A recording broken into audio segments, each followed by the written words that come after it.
Hello students, मैं आपका अंचल सर फिर से आ गया हूँ एक वीडियो के साथ। आज हम डिस्कस करेंगे, प्लानिंग करेंगे एक एग्जामिनेशन के लिए जो 9th एंड 10th स्टैंडर्ड पे है। बहुत दिनों से स्टूडेंट्स की डिमांड आ रही थी कि सर आप मुझे एक स्ट्रेटजी और प्लानिंग बताइए एनटीएससी के बारे में। तो वीडियो शुरू करने से पहले चैनल को सब्सक्राइब करें, उसको लाइक करें और उसको शेयर जरूर करें और इस वीडियो को लास्ट तक जरूर देखें सक्सेस होने के लिए। एनटीएससी का जो प्रॉपर वे में उसका नेम है वो है नेशनल टैलेंट सर्च एग्जामिनेशन।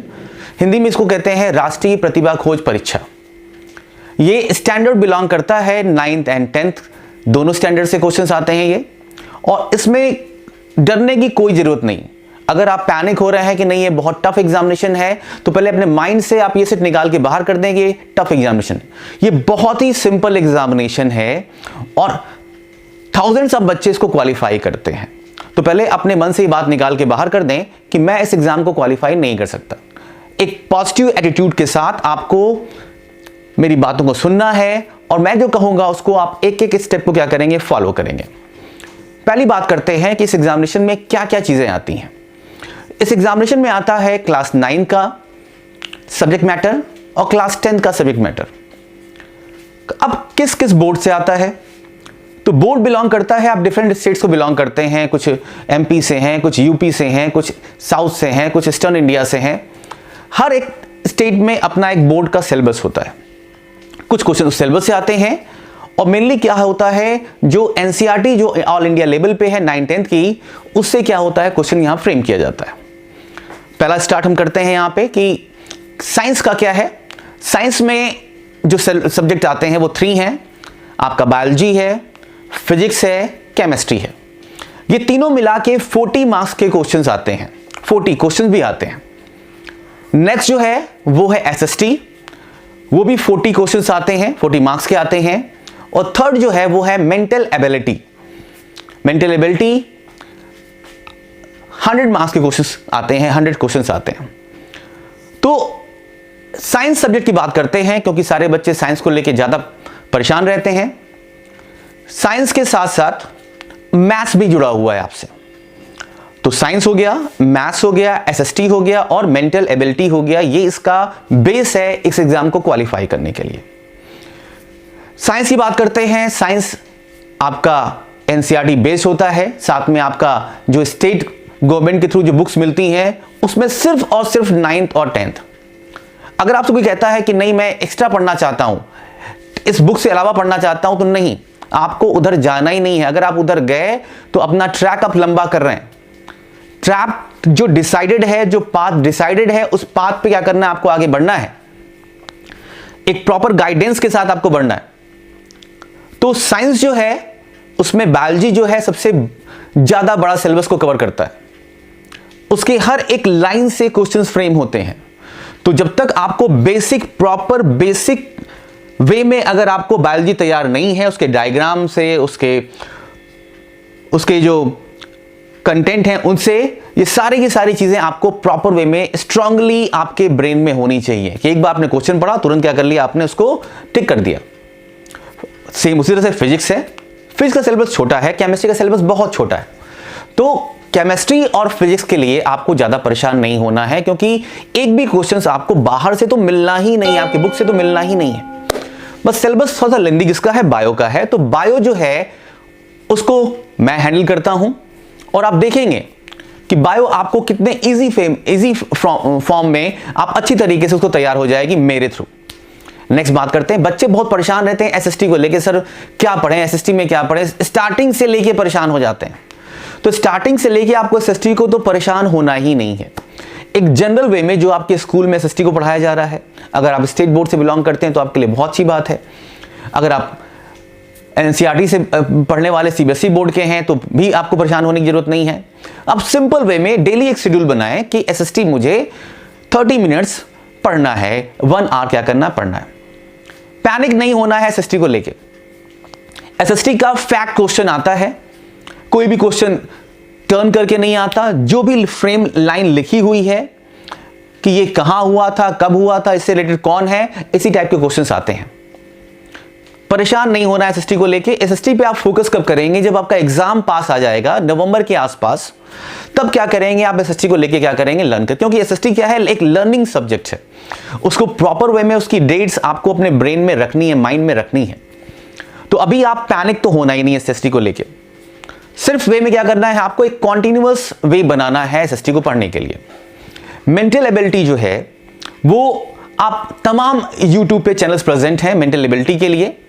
आप 30 मिनट्स की क्लास आप डेली मेंटल एबिलिटी की लीजिए किसी भी YouTube चैनल से, सिंपल वे में। अगर आप पढ़ते हैं तो आपको उस 30 मिनट्स में से किसी भी टीचर से पढ़ते हैं, किसी भी YouTube चैनल से पढ़ते हैं, तो वो 30 मिनट्स आपके लिए क्या होगा, बहुत ईजी होगा। क्योंकि हमारा जो माइंड है वो बहुत जल्दी मेंटल एबिलिटी की चीजें कैच करता है। और मेंटल एबिलिटी की चीजें होती किसकी हैं, हमारे सराउंडिंग लाइफ से जुड़ी हुई होती हैं। कैलेंडर से हो गया, आपके वॉच से हो गया, आपके डेट से हो गया, जनरल चीजें जो हैं। अगर आप मैथ्स में स्ट्रांग हैं, मैथ्स आप पढ़ते हैं, फिजिक्स पढ़ते हैं, तो इन सबको मिक्स करके मेंटल एबिलिटी बनता है। मेंटल एबिलिटी का क्वेश्चन अगर मैं अभी मैं आपको दे दूं, 50 क्वेश्चंस दूं, तो आप समझिए उसमें से 30 क्वेश्चंस तो आप ऐसे ही सॉल्व कर लेंगे। तो उसके लिए आपको भी परेशान नहीं होना है। तो 30 मिनट्स क्या हो गया, आपको एसएसटी पढ़ना है। 30 मिनट्स क्या करना है, आपको फोकस करना है किस पे, मेंटल एबिलिटी पे, डेली डेली डेली।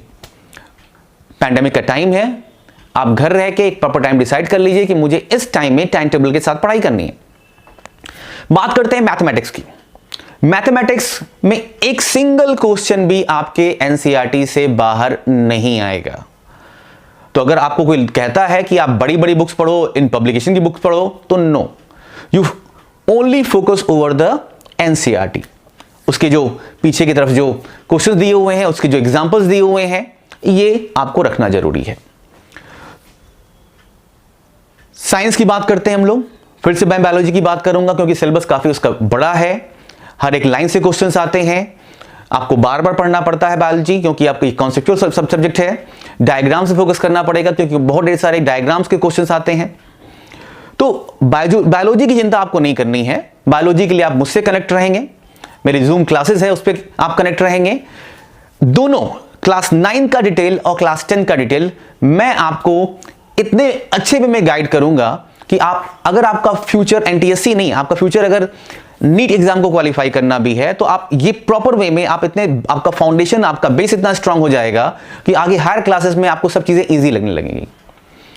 अब बात करते हैं दूसरे स्ट्रेटजी की कि आप कैसे और क्वालिफाई कर सकते हैं। एनटीएससी अगर आपका ड्रीम है क्वालिफाई करना, एनटीएससी के 2 स्टेज होते हैं, स्टेज 1 और स्टेज 2। स्टेज 2 को वही बच्चा क्वालिफाई कर सकता है जो प्रॉपर वे में स्टेज 1 में हर क्वेश्चंस को व्हाई एंड हाउ के बेसिस पे पढ़े। क्योंकि एनटीएससी 2 में कोई भी क्वेश्चंस आपको सिंगल सामने फैक्ट के फॉर्म में नहीं मिलेगा। हर क्वेश्चन ऐसे मिलेगा, ऐसा क्यों होता है, ऐसा क्यों होता है, ऐसा कैसे होता है। तो जब तक आपको हर एक वे में हर लाइन का ये सीकिंग क्वेश्चंस आपको पता नहीं होंगे कि ये क्यों हो रहा है, ऐसा क्यों हो रहा है, कैसे हो रहा है, तब तक आप एनटीएससी लेवल 2 क्वालिफाई नहीं कर सकते। और वो पूरा का पूरा एनसीईआरटी के पैटर्न पे होता है।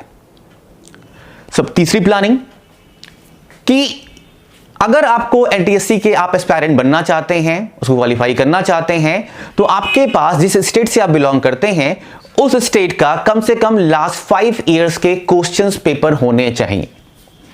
उन 5 इयर्स के क्वेश्चन पेपर से कम आपको 10 क्वेश्चंस तो मिल ही जाने हैं। अगर आप और थोड़ा सा मेहनत करना चाहते हैं तो आप सारे पेपर डाउनलोड कर सकते हैं, नेट पे अवेलेबल है, कहीं भी कोई बुक लेने की जरूरत नहीं है आपको। ये सारे के सारे पेपर नेट पे अवेलेबल हो जाएंगे आपको। अदर स्टेट्स भी आप देख सकते हैं साइंस सब्जेक्ट को लेके। कुछ स्टेट्स में साइंस का सब्जेक्ट जरा हायर लेवल का होता है, कुछ में क्या होता है जरा सिंपल वे में क्वेश्चंस आते हैं। पेपर आपके पास होना चाहिए। अगर कोई कहता है कि नहीं 10 से ज्यादा लेवल का क्वेश्चन आता है, तो नो, आप टोटली उसको इग्नोर करिए। लेवल जो होगा वो क्लास 10 का ही होगा। क्लियर है यहां पे? थर्ड प्लानिंग हमने कर लिया। फोर्थ की बात करते हैं। आपको एक प्रॉपर टाइम टेबल के हिसाब से चलना है। क्लास 10th में अगर आप हैं तो आपके लिए क्लास 9th भी उतना ही जरूरी है जितना क्लास 10th है। क्लास 9th में आप हैं तो आपके पास अभी 1 ईयर एक्स्ट्रा का टाइम है, तो आप पहले से बेस अपना स्ट्रांग करना स्टार्ट कर दीजिए। अगर आप ये सोचते हैं कि क्लास 10th में जाके मैं पढ़ाई करूंगा एनटीएससी के लिए, तो इसमें आपको देर हो सकती है। पहले से जितनी प्लानिंग करना आप स्टार्ट करेंगे उसमें उतनी ज्यादा क्या होगा फायदा मिलेगा आपको। इसके अलावा एक प्रॉपर टाइम टेबल आपको फ्रेम करना है, मैं आपको फ्रेम करके दूंगा, आप मेरे गाइडलाइन के साथ चलेंगे। उस गाइडलाइन के साथ चलने से आपको सारी की सारी चीजें क्लियर वे में आ जाएंगी। स्टूडेंट्स, आज से आपको प्लानिंग स्टार्ट कर देनी है। एनटीएससी पे मेरे चैनल्स पे और भी वीडियो आते रहेंगे, उनको आपको पाने के लिए आप मेरे चैनल को सब्सक्राइब करें, बेल आइकन को प्रेस करें, लाइक करें और उसको शेयर करें। जूम क्लासेस अटेंड करने के लिए मेरा कॉन्टैक्ट नंबर यहां दिया हुआ है, इस मुझे आप कॉन्टैक्ट करें, व्हाट्सएप करें, टेलीग्राम करें और मुझसे आप जूम आईडी ऑब्टेन करें। Thank you.